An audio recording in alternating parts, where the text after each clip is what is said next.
Guys, ഞാൻ ഇവിടെ കോഴിക്കോട് മിഠായി തെരുവിലായിട്ടുള്ളത്. പിന്നെ അവിടെ വന്നപ്പോഴാണ് ഈ ഒരു ഷോപ്പ് ഞാൻ കണ്ടത്. സൺഡേ മാർക്കറ്റ് എന്നിട്ട പേര്. ഈ കാണുന്ന ബാഗിനൊക്കെ വെറും 200 രൂപയാണ് പ്രൈസ് വരുന്നത്. നല്ല നല്ല കളക്ഷൻസ് ഒക്കെ ഉണ്ടായിരുന്നു കേട്ടോ. ഇവിടെ ബാഗ് മാത്രമല്ല, എല്ലാവിധ സാധനങ്ങളും ഉണ്ടായിരുന്നു. വീട്ടിലേക്കുള്ള എല്ലാ സാധനങ്ങളും, നല്ല ടോയ്സ്, പാത്രം, കുപ്പി, ജ്വല്ലറീസ്, അങ്ങനെ എല്ലാ കാര്യങ്ങളും ഉണ്ടായിരുന്നു കേട്ടോ. എനിക്ക് എല്ലാ വീഡിയോ ഒന്നും എടുക്കാൻ കഴിഞ്ഞില്ല. അപ്പോൾ ഈ കാണുന്ന കമ്മലിന് വെറും 20 രൂപയാണ് ഞായറാഴ്ച വന്നാൽ കിട്ടുക, അല്ലെങ്കിൽ 30 രൂപ കേട്ടോ.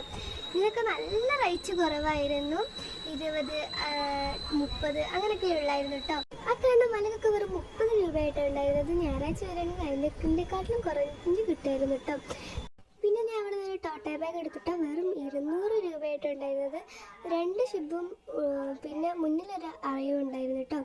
നല്ല അടിപൊളിയായിരുന്നു. പിന്നെ ഞാൻ അവിടെ നിന്ന് വേറൊരു ഹാൻഡ് ബാഗും എടുത്തു. ഇതിനും 200 രൂപയായിട്ടാണ് ഉണ്ടായിരുന്നത്. നല്ല അടിപൊളിയായിരുന്നു. ഇതിൻ്റെ ഉള്ളിലും 2-3 ഷിബ് ഉണ്ടായിരുന്നു കേട്ടോ. ഒരു ഷിബ് പിന്നെ 2 അറയായിട്ടാണ് വരുന്നത്. പിന്നെ മുന്നിൽ ഒരു അറ ഉണ്ടായിരുന്നു കേട്ടോ. നല്ല അടിപൊളിയായിരുന്നു. നിങ്ങൾ പോയാൽ എന്തായാലും ഒന്ന് കയറി നോക്കട്ടോ. പിന്നെ ഞാൻ 5 റുപ്യ പീടിയ ഒരു സ്റ്റിക്കി നോട്ട് എടുത്തിട്ടോ. ഇതിന് റേറ്റ് വരുന്നത് 90 രൂപ കേട്ടോ. പക്ഷേ എനിക്കിത് 30 രൂപയ്ക്ക് കിട്ടി. പിന്നെ ഇതിന് ചെറുതിന് 20 രൂപ, അതിൻ്റെ ചെറുതിന് 10 രൂപ കേട്ടോ. പിന്നെ ഞാൻ കുപ്പി വാങ്ങി. ഇതിന് വെറും 150 രൂപ ആയിട്ടുണ്ടായിരുന്നത്. അപ്പോൾ നിങ്ങളിവിടെ കോഴിക്കോട് വരികയാണെങ്കിൽ എന്തായാലും ഈ പീടികകൾ കയറാതെ നിങ്ങൾ പോയിട്ട്. നല്ല അടിപൊളി കളക്ഷൻ ആയിരുന്നു. അപ്പോൾ ഇന്നത്തെ വീഡിയോ അതേ ഉള്ളൂ. Okay, bye bye.